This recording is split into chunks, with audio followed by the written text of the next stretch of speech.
میں مبلغ بنوں سنتوں کا، خوب چرچا کروں سنتوں کا، ہو کرم بہر خاک مدینہ۔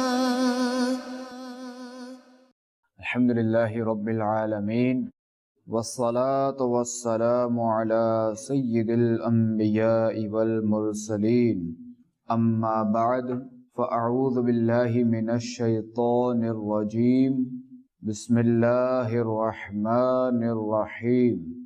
الصلاة والسلام علیک یا رسول اللہ وعلى آلك وأصحابك يا حبيب الله، الصلاة والسلام عليك يا نبي الله، وعلى آلك وأصحابك يا نور الله۔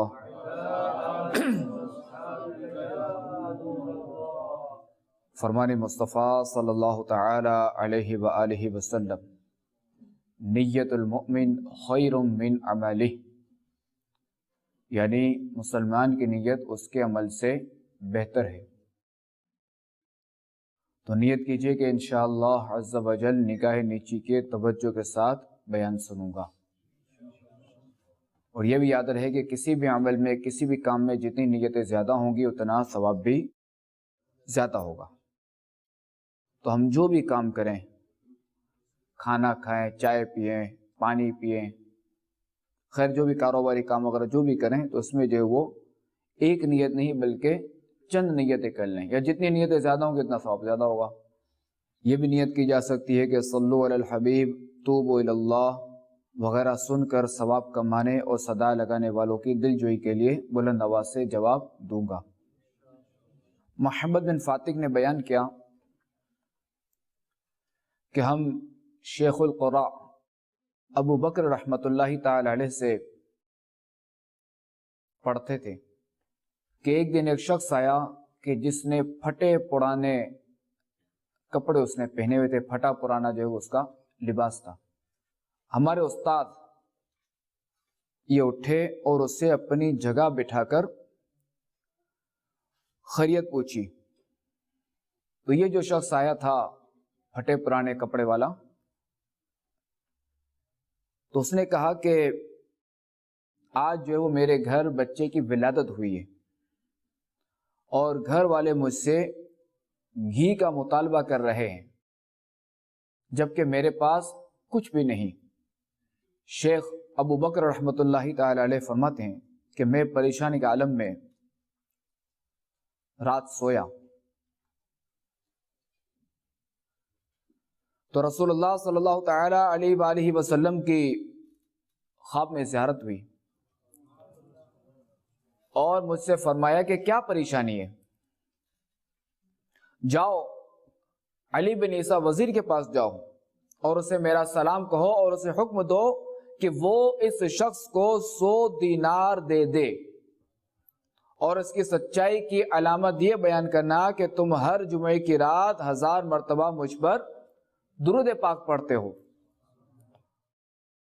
اور گزشتہ شب تم نے جو ہے وہ 700 مرتبہ درود پاک پڑھا تھا، یعنی گزشتہ شب جو تم نے 700 درود پاک پڑھا تھا کہ تمہیں جو ہے وہ بادشاہ کی طرف سے جو ہے وہ بلاوا آ گیا تھا، تو بقیہ 300 رہ گئے، اور پھر جو ہے وہ بقیہ درود شریف جو ہے تم نے بادشاہ کے دربار سے واپسی میں پڑھے تھے۔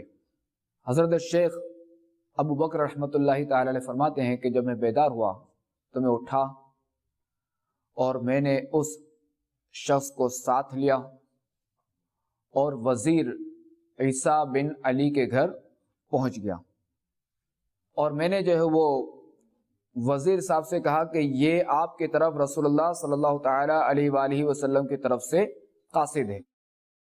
تو یہ سنتے ہی جو وزیر صاحب تھے، انہوں نے جو ہے وہ فوراً جو وہ یہ کھڑے ہو گئے اور بڑی تعظیم و توقیر کی اور ان کو اپنی جگہ پر بٹھایا۔ اور غلام کو حکم دیا کہ وہ دیناروں والی تھیلی لائے۔ اب وزیر صاحب نے جو ہے وہ 1000 دینار لا کر سامنے رکھ دیے اور عرض کی اے شیخ آپ نے سچ فرمایا ہے کہ یہ بھید میرے اور میرے رب عز و جل کے درمیان تھا۔ پھر وزیر صاحب نے عرض کی حضرت یہ 100 دینار قبول کریں، یہ اس بچے کے باپ کے لیے ہیں، اور پھر 100 دینار گن کر اور حاضر کیا اور کہا یہ اس لیے کہ آپ سچی بشارت لے کر تشریف لائے ہیں، اور پھر 100 دینار اور حاضر کیے کہ آپ کو یہاں آنے میں تکلیف اٹھانی پڑی۔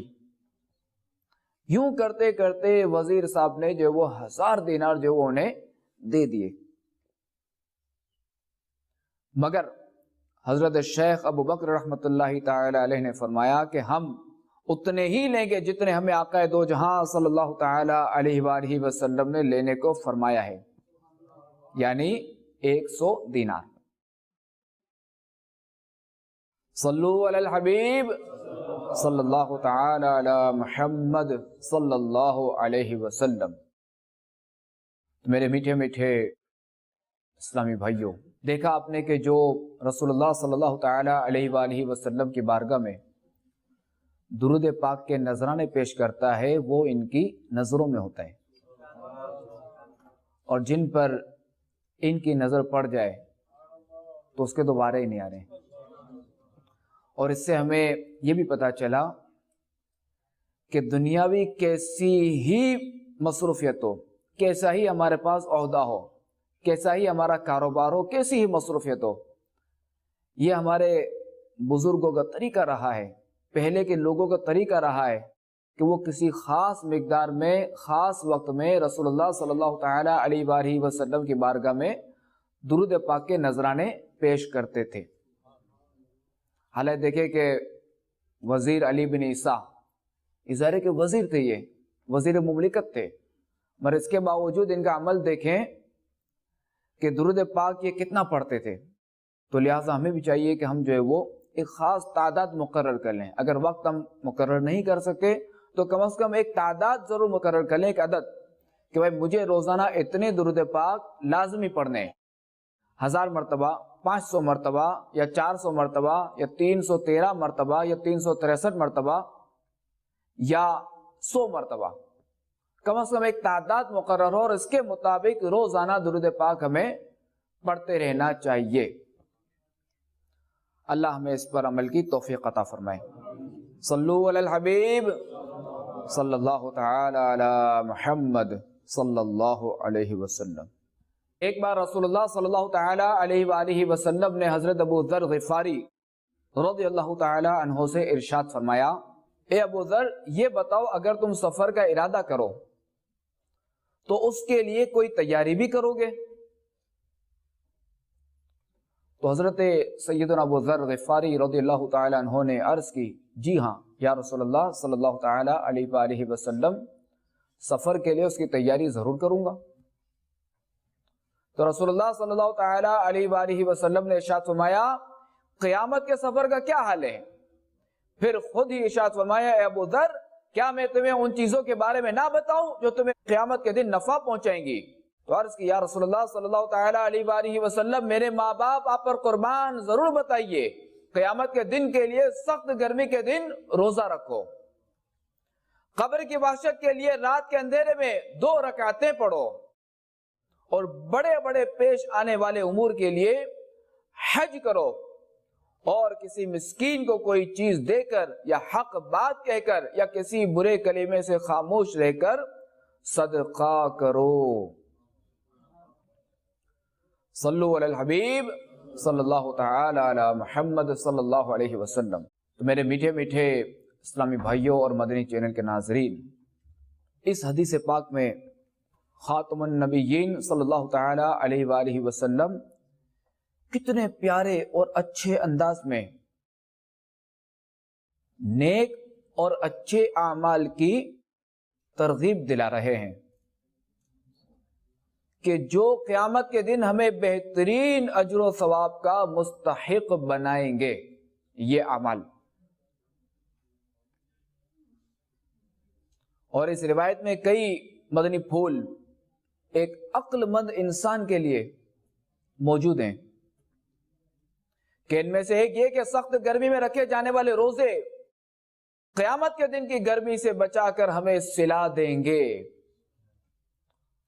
اور اس کے علاوہ جو اللہ تبارک و تعالی چاہے گا وہ ہمیں اجر و ثواب عطا فرمائے گا۔ جبکہ رات کے اندھیرے میں پڑھی جانے والی نماز یعنی نماز تہجد یہ قبر کے اندھیرے اور وحشت دور کرتی ہے، اور حج اس کی تو کیا ہی بات ہے کہ یہ بدنی عبادت بھی ہے اور مالی عبادت بھی ہے، کہ حج بھی پریشانیاں دور کرتا ہے، جبکہ مسکین کی مدد، حق گوئی اور بری باتوں سے بچنا بھی مسلمان کو فائدہ دیتا ہے۔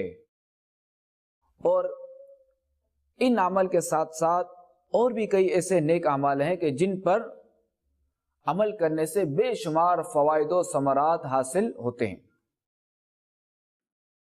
تو لہذا ہمیں دنیا میں رہتے ہوئے تمام تر نیک اعمال کو اپنی زندگی کے شب و روز کے معاملات کا حصہ بنانا چاہیے، کہ یہ دنیا جسے ایک دن ہمیں چھوڑ کر جانا ہے اور ہمارے ساتھ قبر میں کوئی نہیں آئے گا سوائے ان نیک اعمال کے کہ یہ ہمارے ساتھ قبر میں آئیں گے۔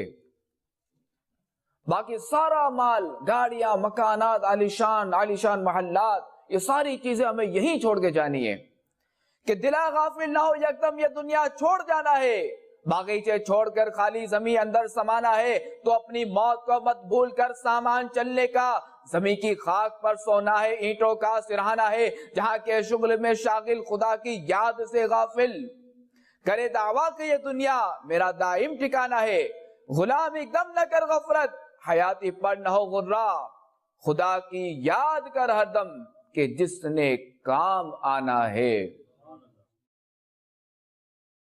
افسوس افسوس، سفر آخرت اور آخرت کی تیاری سے غفلت تو اس قدر بڑھ چکی ہے کہ اب وہ معاملات کے جو واضح طور پر ہمیں آخرت کی یاد دلاتے ہیں ان سے بھی ہم عبرت نہیں حاصل کرتے، کہ آئے دن مرنے والوں کے ہم اعلانات سنتے ہیں، آئے دن مرنے والوں کے ہمیں خبریں آتی ہیں،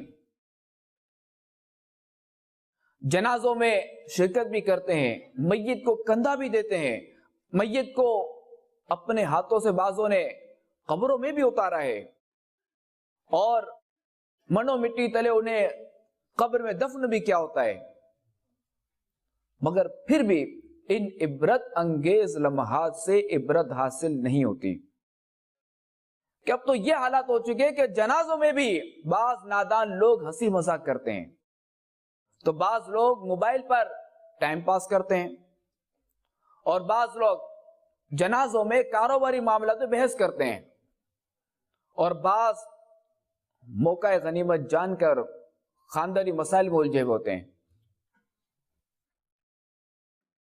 امام غزالی رحمت اللہ تعالی علیہ فرماتے ہیں کہ غافلین کا یہ حال ہوتا ہے کہ جنازوں کو دیکھ کر ان کے دل کی سختی مزید بڑھ جاتی ہے،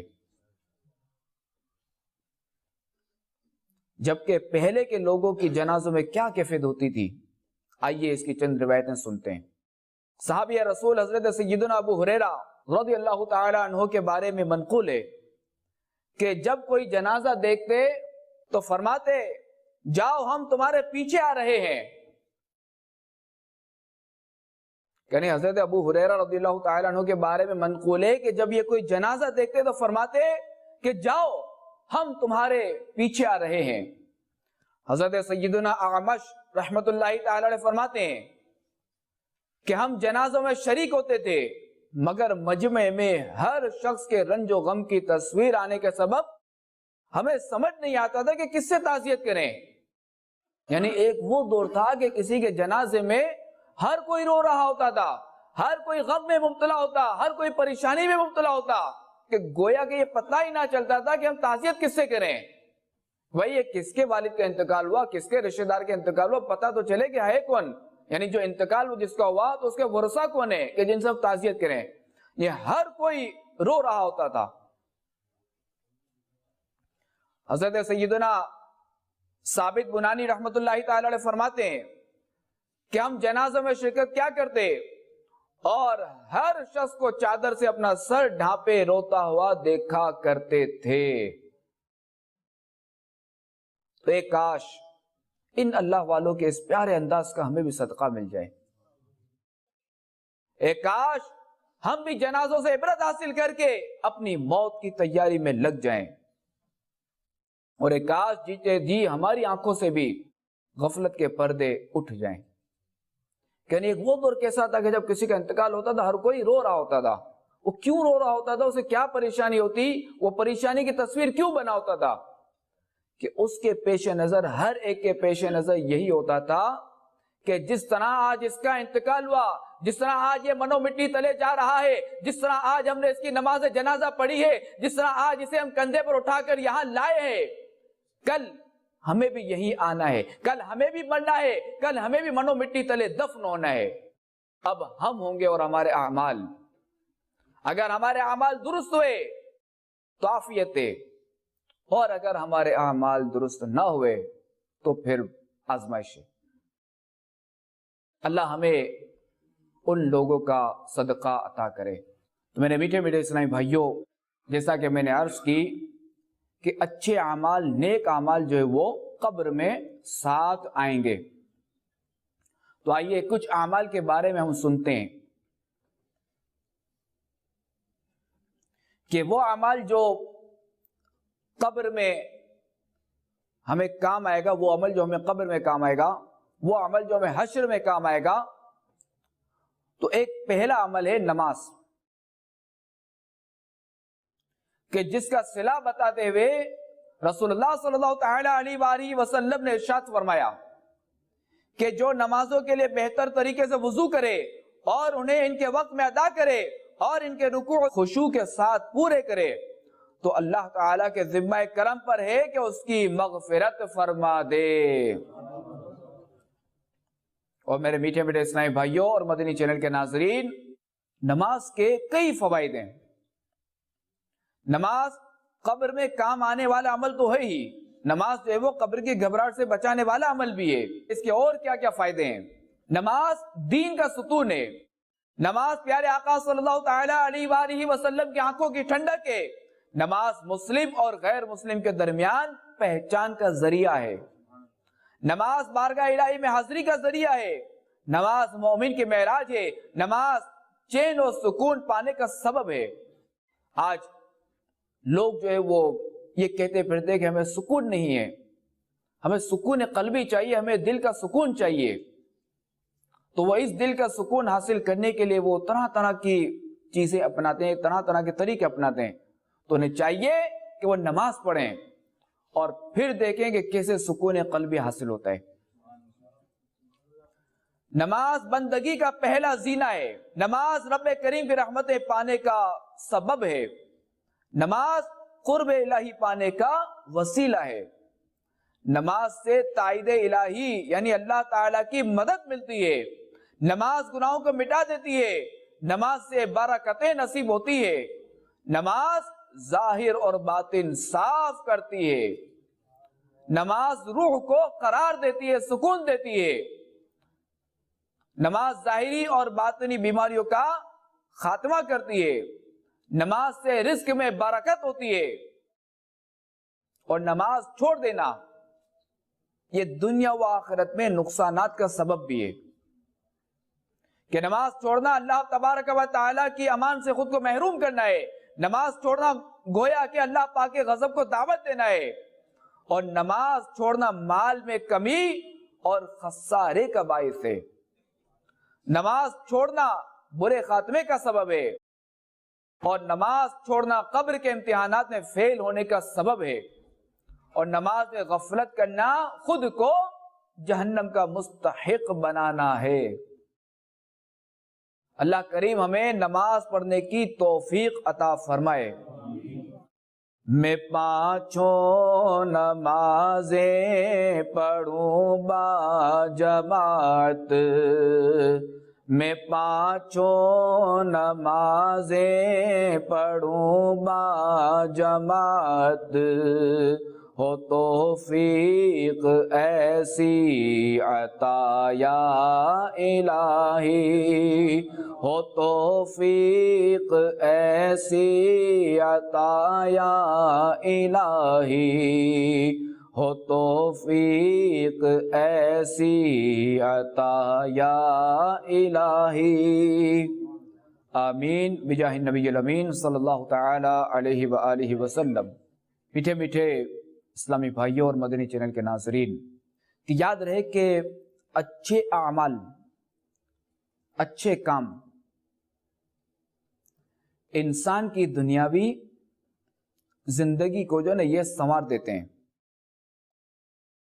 اور قبر کی تاریکی، قبر کا اندھیرا جو وہ ان سے دور ہوتا ہے، اور قبر کی وحشت میں اطمینان ہوتا ہے، سکون ہوتا ہے۔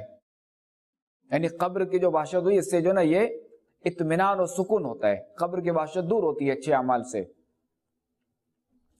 تو انہی اچھے اعمال میں سے ایک عمل جو ہے وہ صدقہ کرنا بھی ہے، کہ جس کا صلہ بیان کرتے ہوئے رسول اللہ صلی اللہ تعالی علیہ وآلہ وسلم نے ارشاد فرمایا، ان الصدقہ لتطفئ علی اہلہا حر القبور، بے شک صدقہ کرنے والوں کو صدقہ قبر کی گرمی سے بچاتا ہے۔ وَإِنَّمَا يَسْتَظِلُّ الْمُؤْمِنُ يَوْمَ الْقِيَامَةِ فِي ظِلِّ صَدَقَتِهِ، اور بلا شبہ مسلمان قیامت کے دن اپنے صدقے کے سائے میں ہوگا۔ یعنی قیامت کا 50,000 سالہ ایک دن ہوگا، سورج 1.25 میل کے فاصلے پر ایک آگ برسا رہا ہوگا، تانبے کی دہکتی ہوئی زمین ہوگی، اور انسان برہنہ ہوگا، اور نفسا نفسی کا عالم ہوگا، ہر ایک کو اپنی اپنی پڑی ہوگی۔ تو واقعی جس دن اس وقت جو اپنے صدقے کے سائے میں ہو تو اس کے لیے عافیت ہی عافیت ہے۔ تو صدقہ جو ہے ایک بڑا فضیلت بھرا کام ہے۔ صدقہ برائیوں کے دروازے بند کرتا ہے۔ صدقہ دینے والا قیامت کے دن اپنے صدقے کے سائے میں ہوگا، جیسا کہ ابھی ہم نے سنا۔ صدقہ قبر کی گرمی سے بچاتا ہے، صدقہ گناہوں کو ایسے مٹا دیتا ہے جیسے پانی آگ کو، صدقہ بلائیں روکتا ہے، صدقہ عمر میں برکت کا سبب بنتا ہے، صدقہ بری موت اور برے خاتمے سے بچاتا ہے، صدقہ رزق میں وسعت اور مال میں کثرت کا باعث بنتا ہے، صدقہ غربت اور ناداری ختم کرتا ہے، صدقہ دل میں اطمینان اور قرار داخل کرتا ہے، صدقہ کرنے سے رحمت الہی ملتی ہے، صدقہ آپس میں محبتوں کو فروغ دیتا ہے، صدقہ دینے والا روز قیامت امان میں رہے گا۔ الغرض صدقہ کئی بھلائیوں کے دروازے کھولتا ہے اور کئی برائیوں کے دروازے بند کرتا ہے۔ تو لہذا ہمیں چاہیے کہ ہم خوب صدقہ و خیرات دے کر بھی اپنی قبر و آخرت کی بہتری کا سامان کریں۔ تو ہم جو وہ اچھے اعمال کے صلے جو وہ سن ہی رہے ہیں، تو ان میں سے میں جو وہ یہاں جو چند اچھے اعمال عرض کروں گا مختصر۔ تو ان میں سے ایک اچھا عمل ہے قرآن پاک کی تلاوت کرنا، کہ رسول اللہ صلی اللہ تعالی علیہ وآلہ وسلم کا فرمان ہے کہ حاملین قرآن کل بروز قیامت عرش کے سائے میں ہوں گے۔ یعنی حاملین قرآن یعنی قرآن پاک کی تلاوت کرنے والے کل بروز قیامت عرش الہی کے سائے میں ہوں گے۔ قرآن پاک یہ اللہ تبارک و تعالی کا کلام اور واضح ترین حق ہے، اور اس سے زیادہ کوئی فصیح اور کتاب ہے ہی نہیں، اور اس سے زیادہ بلیغ بھی کوئی کتاب نہیں۔ تو یہ بہت فصیح اور بلیغ کتاب ہے، اور اس سے زیادہ فائدے مند کوئی اور کتاب بھی نہیں۔ اور جو لذت اور سرور اس کتاب کی تلاوت میں ہے وہ لذت اور سرور کہیں اور نہیں. تو لہذا ہمیں قرآن کریم کی تلاوت کو اپنا معمول بنانا چاہیے کہ اس کے کئی فوائد ہیں کہ تلاوت قرآن سے اللہ تبارک و تعالیٰ کی رحمتیں ملتی ہیں, تلاوت قرآن سے مصیبتیں ٹلتی ہیں, تلاوت قرآن سے غم دور ہوتے ہیں, تلاوت قرآن کرنے والا گویا خدا سے ہم کلام ہونے کا شرف حاصل کرتا ہے. تلاوت قرآن کرنا خود آقا کریم صلی اللہ تعالی علیہ وآلہ وسلم کی سنت ہے. ایک یہاں ایک پوائنٹ عرض کرتا چلوں کہ جس سے محبت ہوتی ہے تو بندہ چاہتا ہے کہ میں اس کی ہر ادا کو اپناؤں, اور میں اس کی وہ ادا اپناؤں کہ جس کا مجھے 100% یقین ہو. تو قرآن پاک ایک ایسی کتاب ہے, کلام اللہ ہونے تو کوئی شک نہیں کہ یہ کلام اللہ ہے. یہ 100% یقین ہی ہے کہ قرآن پاک کے جتنے بھی الفاظ ہیں یہ ہمارے آقا علیہ الصلوۃ والسلام کی زبان سے نکلے ہوئے ہیں.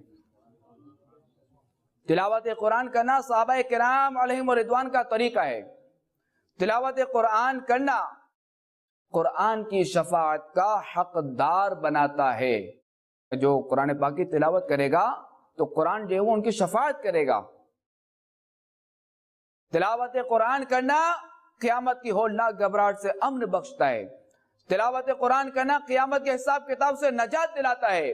تلاوت قرآن کرنے والوں کی اللہ کریم نے قرآن پاک میں تعریف بیان فرمائی ہے. تلاوت قرآن کرنا پسندیدہ عمل ہے, اچھا عمل ہے, اور تلاوت قرآن کرنے سے دنیا میں بھی راحت ملتی ہے, اور تلاوت قرآن کرنے سے قبر بھی اچھی ہوتی ہے, اور تلاوت قرآن سے آخرت میں بھی کامیابیاں حاصل ہوتی ہیں. آئیے سنتے ہیں کہ بزرگوں کا تلاوت قرآن کرنے کا کیا معمول ہوتا تھا اور قبر میں انہیں کیسے کام آیا. چنانچہ منقول ہے کہ حضرت سیدنا ثابت بنانی رحمت اللہ تعالی علیہ روزانہ ایک بار ختم قرآن فرماتے تھے. روزانہ ایک بار پورا قرآن ختم کرتے تھے, اور آپ رحمت اللہ تعالی علیہ ہمیشہ دن کو روزہ رکھتے اور ساری رات قیام میں گزارتے, عبادت میں گزارتے, اور جس مسجد سے گزرتے وہاں 2 رکعت تحیت المسجد ضرور پڑھتے. اور تحدیث نعمت کے طور پہ فرماتے ہیں کہ میں نے جامع مسجد کے ہر ستون کے پاس قرآن پاک کا ختم کیا اور بارگاہ الہی عز و جل نے گریہ و زاری کی ہے. اور نماز اور تلاوت قرآن سے آپ رحمت اللہ تعالی علیہ کو خصوصی محبت تھی, اور آپ پر ایسا کرم ہوا کہ رشک آتا ہے کہ منقول ہے کہ جب بھی لوگ آپ کے مزار پر انوار کے قریب سے گزرتے تو آپ رحمت اللہ تعالی علیہ کی قبر انور سے تلاوت قرآن کی آواز آ رہی ہوتی. جبی میلی نہیں ہوتی دہن میلا نہیں ہوتا, غلامان محمد کا کفن میلا نہیں ہوتا. تو اے عاشقان اولیاء, ہم جن سے محبت کا اظہار کرتے ہیں ان کا حال دیکھیں کہ وہ قرآن پاک سے کیسی محبت کرتے تھے, انہیں نمازوں سے کیسی محبت ہوا کرتی تھی, انہیں اللہ کریم کی عبادت کرنے میں کیسی لذت حاصل ہوتی تھی, انہیں پیارے پیارے آقا صلی اللہ تعالی علیہ وآلہ وسلم کی سنتوں پر عمل کرنے کا کیسا جذبہ ہوتا تھا. تو لہذا ہمیں بھی چاہیے کہ قرآن پاک کی تلاوت کریں, اور دنیا میں یہاں رہتے ہوئے ہم تلاوت قرآن کرنے کا ایسا معمول بنا لے کہ قبر میں بھی اس عظیم سعادت کو پانے والے بن جائیں. اور الحمدللہ عز و جل امیر اہل سنت بانی دعوت اسلامی مولانا محمد الیاس اتار قادری رضوی دعوت برکاتہم العالیہ نے ہمیں اپنی اصلاح کے لیے جو ایک مدنی انعامات کا گلدستہ دیا ہے, 72 مدنی انعامات. یہ 72 جو ہے کوشچن ہے, سوالات ہیں جو کہ امیر سنت ہمیں ایک سوچ دی، ہمیں ایک ذہن دیا ہے کہ مجھے اپنی اور ساری دنیا کے لوگوں کی اصلاح کی کوشش کرنی ہے. تو اپنی اصلاح کے لیے ہمیں جو ہے وہ 72 سوالات دیے ہیں، 72 مدنی انعامات کا ایک گلدستہ دیا ہے، اور ساری دنیا بھر کے لوگوں کی اصلاح کے لیے مدنی قافلوں میں سفر کا ہمیں ذہن دیا ہے کہ اپنی اصلاح کے لیے ہم 72 سوالات پر عمل کریں، 72 مدنی انعامات پر عمل کریں، 72 نیک کام پر عمل کریں، اور ساری دنیا کے لوگوں کی اصلاح کی کوشش کے لیے مدنی قافلوں میں سفر کریں. تو یہ امیر سنت ہمیں یہ ذہن دیا ہے. تو ان 72 مدنی انعامات میں سے ایک انعام یہ بھی ہے کہ کیا آج آپ نے کنز الایمان سے کم از کم 3 آیات مع ترجمہ و تفسیر تلاوت کرنے یا سننے کی سعادت حاصل کی. تو لہٰذا ہمیں بھی عادت بنانی چاہیے کہ روزانہ کنز الایمان شریف مع تفسیر خزائن العرفان یا صراط الجنان سے جو ہے وہ تلاوت قرآن پاک کا معمول اس طرح بنا لیں، روزانہ یہ پڑھیں. تو اس طرح انشاءاللہ عز و جل مدنی نام پر عمل کے ساتھ ساتھ تلاوت کی ڈھیروں بھلائیاں اور برکتیں جو ہے وہ ہمارے ہاتھ آئیں گی. جیسا کہ شروع میں نے عرض کی درود پاک پڑھنے کے حوالے سے، تو ان 72 مدنی انعامات میں ایک مدنی انعام جو ہے یہ روزانہ درود پاک پڑھنے والا بھی ہے. تو میرے میٹھے میٹھے اسلامی بھائیوں، یہ ذہن میں رکھے کہ تلاوت قرآن یہ ہمیں بالکل کرنی ہے، مگر یہ یاد رہے کہ ہمیں جو نا یہ تلاوت قرآن یہ صحیح تلفظ کے ساتھ کرنی ہے. چونکہ ہمیں حکم ہوا ہے کہ قرآن پڑھو عربی لب و لہجے میں، چونکہ یہ عربی میں نازل ہوا ہے. جیسے ہا اور ہا میں فرق ہے، خا میں فرق ہے، زا اور زال میں فرق ہے، اور ضا میں فرق ہے، تا اور طا میں فرق ہے، الف اور عین میں فرق ہے، کاف اور قاف میں فرق ہے. تو ہمیں یہ تلفظ کے ساتھ اس کی جو نا تلاوت کرنی ہے. جو اسلامی بھائی صحیح تلفظ کے ساتھ قرآن پاک انہیں تلاوت کرنا نہیں آتی، تو انہیں چاہیے کہ وہ دعوت اسلامی کے ذریعے، جو دعوت اسلامی کے تحت جو وہ مدرسۃ المدینہ بالغان جو لگتے ہیں ان میں جو وہ وقت دیں اور قرآن پاک جو نا صحیح تلفظ کے ساتھ پڑھنا سیکھیں. کہ الحمدللہ عز و جل دعوت اسلامی جو ہے وہ دنیا بھر میں فیضان قرآن عام کر رہی ہے، اور اس وقت دعوت اسلامی کے تحت 3287 یعنی 3287 جو ہے وہ مدرسۃ المدینہ جز وقتی، اور 37,342 جو ہے یہ مدرسۃ المدینہ بالغان. یہ مدرسۃ المدینہ بالغان یہ تقریباً جو ہے 40 منٹ کا اس کا دورانیہ ہوتا ہے، 40 منٹ کا ڈیوریشن ہوتا ہے. اور 3,363 مدرسۃ المدینہ بالغات یہ اسلامی بہنوں کے لیے، اور 30 جو ہے وہ مدرسۃ المدینہ آن لائن.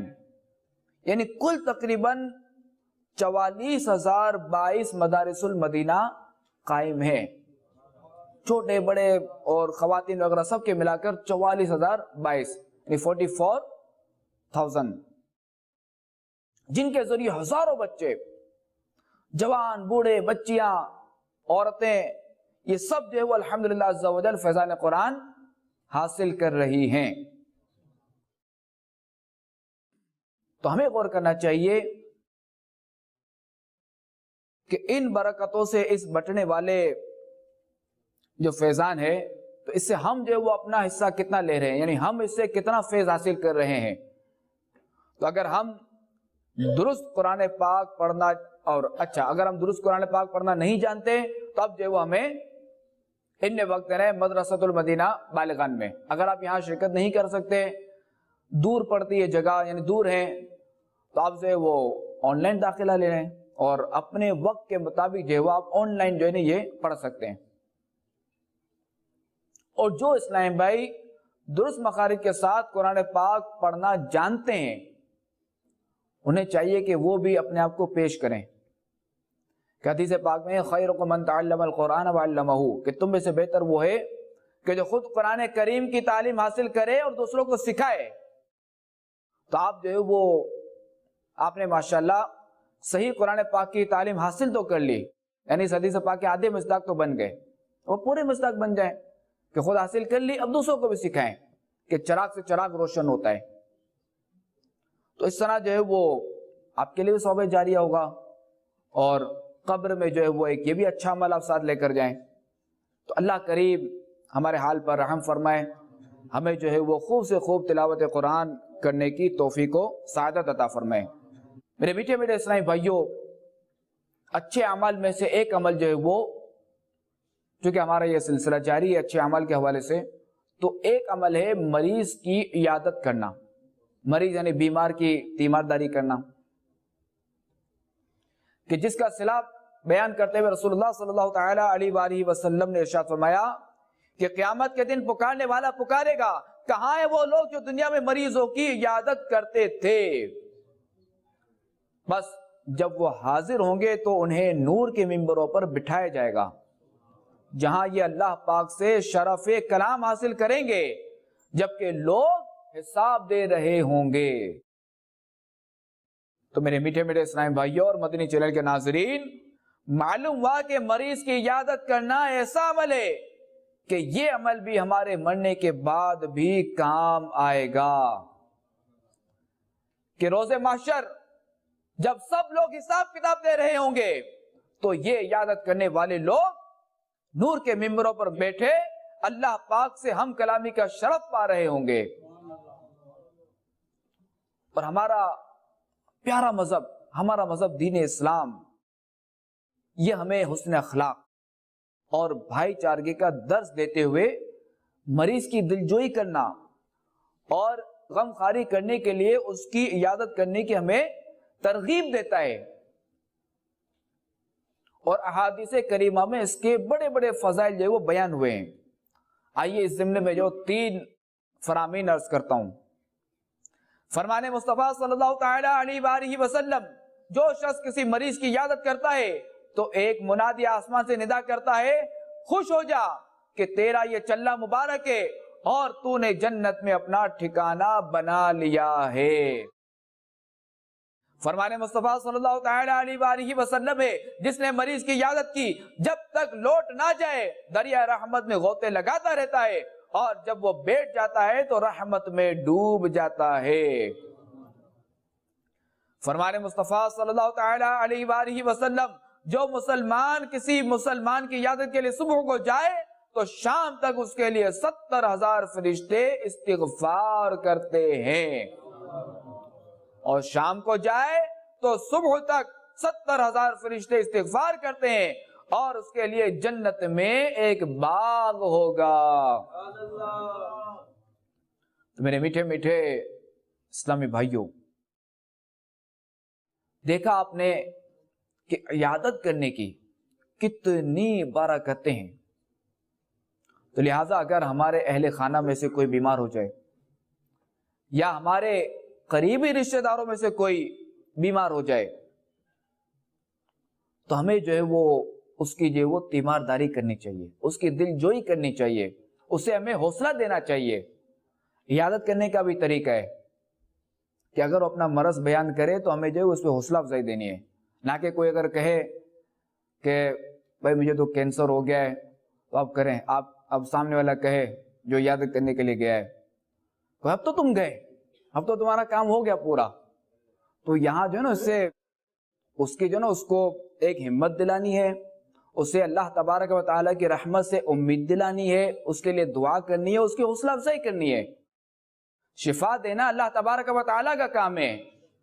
ہماری حوصلہ افزائی کرنے سے یہ ہوگا کہ اس کو ایک مسلمان کو دل میں خوشی داخل ہوگی اور اسے تھوڑی سی ہمت مل جائے گی جس کا ہمیں ثواب ملے گا.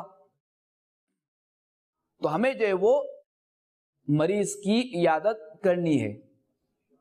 اسی طرح اگر کوئی کسی کے ساتھ کوئی حادثہ ہو جائے, کوئی پریشانی آ جائے, تو اس میں بھی ہمیں چاہیے کہ ہم جو ہے وہ اس کی دلجوئی کریں, چونکہ ہمارا مذہب اسلام جو ہے یہ ہمیں ایسی اچھی اچھی باتیں سکھاتا ہے, ہمیں یہ بھائی چارگی کا یہ ہمیں سبق دیتا ہے. اور بالفرض اگر نہیں جا سکتے, ظاہر ہے کہ آج کل کمیونیکیشن عام ہے, موبائل فون کس کے پاس نہیں ہوتا, تو موبائل کے ذریعے بھی عیادت کی جا سکتی ہے. خالی چند جملے اگر ہم نے اس کو لکھ کر بھیج دیے یا ایک وائس میسج بھیج دیا تو اس سے بھی ظاہر ہے کہ اس سے ایک بڑی ایک ہمت ملے گی. تو لہٰذا جس طرح بھی ہو سکے ہمیں جو ہے وہ عیادت کرنی چاہیے کہ اس سے بھی جو ہمیں آخرت میں فائدہ ہوگا. صلو علی الحبیب صلی اللہ تعالی علی محمد۔ میرے میٹھے میٹھے اسلامی بھائی اور مدنی چینل کے ناظرین، اچھے اعمال میں سے، نیک اعمال میں سے، نجات دلانے والے اعمال میں سے ایک عمل جو ہے وہ کثرت سے اللہ تبارک و تعالی کا ذکر کرنا بھی ہے، کہ رسول اللہ صلی اللہ تعالی علیہ وآلہ وسلم کا فرمان ہے، جب بھی لوگ اللہ پاک کے ذکر کے لیے بیٹھتے ہیں تو انہیں فرشتے ڈھانپ لیتے ہیں، رحمت الہی انہیں اپنی آغوش میں لے لیتی ہے اور ان پر سکینے کا نزول ہوتا ہے۔ تو یہ عاشقان رسول کثرت سے ذکر الہی کرنے کے بڑے بڑے فائدے ہیں، کہ کثرت سے ذکر الہی دل میں نور پیدا کرتا ہے، کثرت سے ذکر الہی روح کی صفائی کا سبب بنتا ہے، کثرت سے ذکر الہی مومن کا بنیادی مقصد ہے، کثرت سے ذکر الہی اللہ پاک کا قرب عطا کرتا ہے، کثرت سے ذکر الہی انسان کی روحانی ترقی کا ذریعہ بنتا ہے، کثرت سے ذکر الہی بندے کو گناہوں سے بخشوا دیتا ہے، کثرت سے ذکر الہی معرفت اور راہ سلوک کا زینہ ہے، کثرت سے ذکر الہی انبیاء کرام علیہم السلام کا طریقہ ہے، کثرت سے ذکر الہی دلی سکون کا باعث بنتا ہے، کثرت سے ذکر الہی دلوں کے زنگ کو دور کرتا ہے، کثرت سے ذکر الہی سے دنیا میں بھی امن نصیب ہوتا ہے اور کثرت ذکر الہی سے قبر میں بھی نور پیدا ہوتا ہے اور کثرت ذکر الہی سے آخرت میں بھی نور حاصل ہوتا ہے۔ پتہ چلا کہ جو اللہ تبارک و تعالی کا کثرت کے ساتھ ذکر کرے گا وہ بھی قبر میں خوش و خرم ہوگا، یعنی قبر میں جو اسے راحت ملے گی، سکون ملے گا اور اس کی قبر میں نور ہوگا۔ اور ذکر الہی کرنا یہ ایک وسیع ہے، یعنی ذکر جو ہے نا وہ جیسے نماز پڑھنا یہ بھی ذکر الہی ہے، تلاوت قرآن کرنا یہ بھی ذکر الہی ہے، درود پاک پڑھنا یہ بھی ذکر الہی ہے، علم دین حاصل کرنا یہ بھی ذکر الہی ہے۔ تو یہ جو ہے نا یہ ساری چیزیں ذکر الہی میں آتی ہیں، تو ہمیں چاہیے کہ ہم ان ساری چیزوں کو اپنائیں، تو انشاءاللہ عز و جل دونوں جہاں میں ہمارا بیڑا پار ہوگا انشاءاللہ عز و جل۔ تو میرے میٹھے میٹھے اسلامی بھائی اور مدنی چینل کے ناظرین، الحمدللہ عز و جل ایسی پیاری پیاری سوچ، ایسی پیاری پیاری باتیں، قبر و آخرت میں سکون دینے والے اعمال کی ترغیب، یہ ایسی پیاری پیاری باتیں جو وہ دعوت اسلامی کے مدنی ماحول میں سکھائی جاتی ہیں، تو آپ بھی جو ہے وہ دعوت اسلامی کے اس مدنی ماحول سے عملاً وابستہ رہیے۔ اللہ تبارک و تعالی ہمیں دین و دنیا کی بھلائیاں عطا فرمائے اور دونوں جہاں کی برکتوں سے مالا مال فرمائے، آمین بجاہ نبی الامین صلی اللہ تعالی علیہ وآلہ وسلم۔ میں مبلغ بنوں سنتوں کا، خوب چرچا کروں سنتوں کا، ہو کرم بہر خاک